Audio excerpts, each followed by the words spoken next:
Lights help you to be seen and see dangers. In Florida, if you ride at night, the law requires you to have a front light, red rear light, and a red reflector. Fail to comply, and you could become the liable part in a crash. Mirrors help you see what is behind you. However, turning your head and using your eyes is best.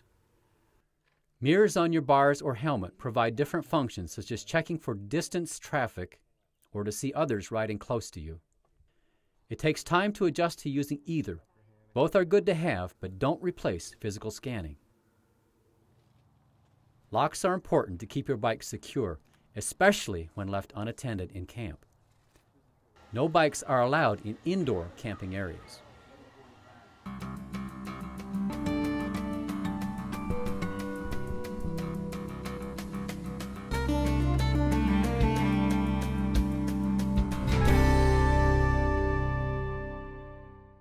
Heat stroke and hypothermia are the little demons that sneak up on you and ruin your day. Your body can lose as much as 1 water bottle an hour.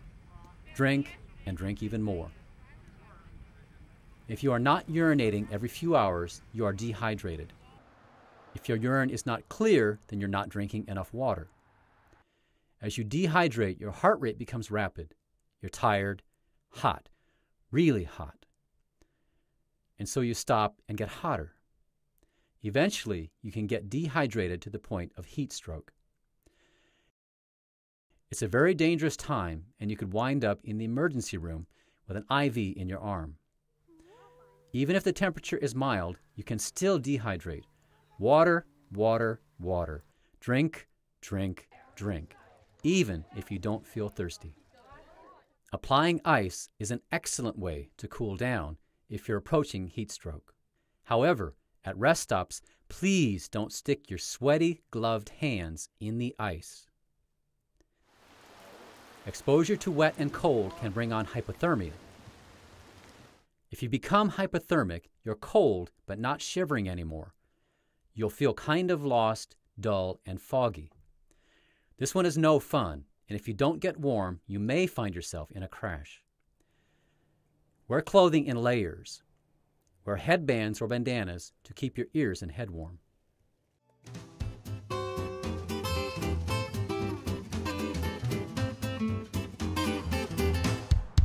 Tucking in behind a long line of riders can reduce your level of effort significantly. There's a lot less wind resistance, lots of speed, and plenty of action, but it comes with great risk. One bumped wheel, and you and many others may go down.